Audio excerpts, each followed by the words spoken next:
Myanmar is a failing state and the crisis is getting exponentially worse, a UN Special Rapporteur for the country has warned, urging countries to adopt the same unified resolve that followed the invasion of Ukraine.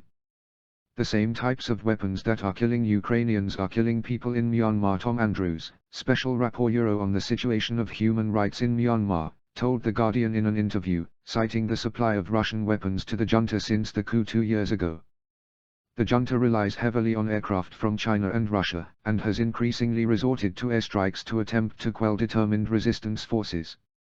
The international response to Myanmar has been inadequate and some countries are continuing to enable the junta's atrocities, Andrews said, calling for an arms embargo. It is unspeakable what is happening, and what is so incredibly frustrating is the fact that, as far as most of the world is concerned, this is not happening, he said.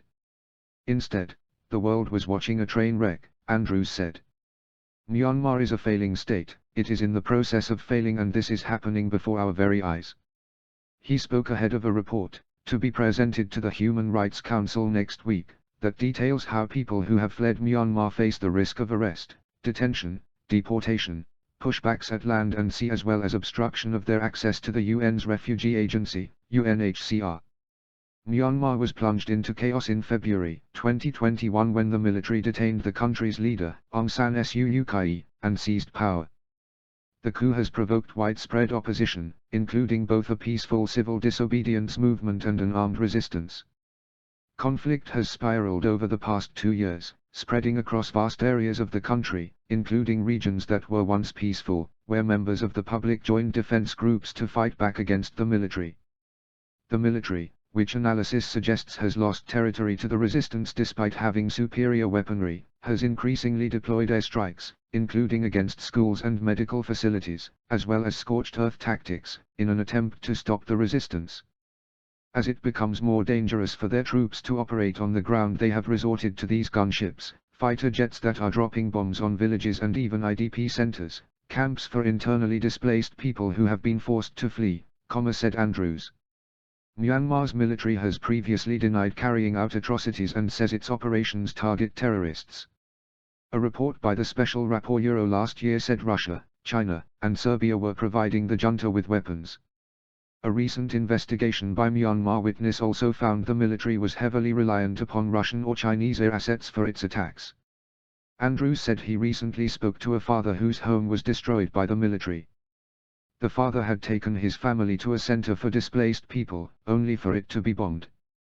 His 2 daughters, aged 12 and 15, were killed.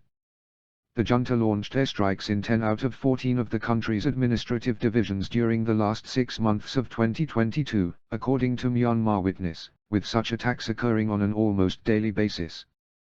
Given its reliance on aircraft from China and Russia, the junta has sought to publicly align itself with both nations after the coup. The military, led by Min Aung Hlaing, fawns over Russia, said Andrews. He has flown to Moscow, he has praised Putin.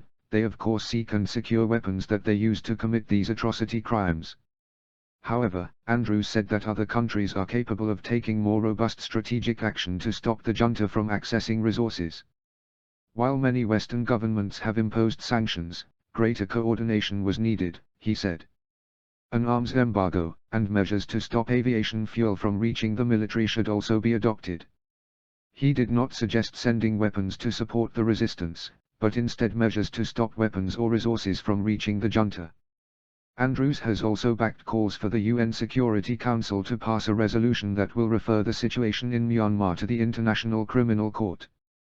Countries have a moral imperative to do everything possible to squeeze from the junta the means through which they are continuing to attack their people, said Andrews. It was also in the interests of the international community, especially neighboring countries, to act, he said. Myanmar is a very significant country, it is a nation of 54 million people, located on a very important part of the world between India and China. Already you have seen the impact of the instability that's there. Thousands and thousands of people every month are running for their lives every month over the border into the region. In a report to be presented to the Human Rights Council on the 20th of March, the Special Rapporteur said neighboring governments had forcibly returned people including military deserters and children to Myanmar despite the risk of imprisonment, torture, or even execution. According to the UN, the number of people in need of humanitarian assistance has soared, from 1 million before the coup, to an anticipated 17.6 million in 2023. The economy has imploded, you have half of people now living in poverty. You have the collapse of the education system with millions of kids not having the opportunity for an education. The health system has collapsed, he said. Things are bad and they are getting exponentially worse. Some in Myanmar, while welcoming the support Ukraine has received, have questioned why the international response to the atrocities in their country has differed so vastly, said Andrews. He said that he did not have the answer, adding that some nations were continuing to enable the junta's crimes. There is a moral imperative to not turn our backs on people who are exhibiting extraordinary courage in fighting for their country and their future, said Andrews.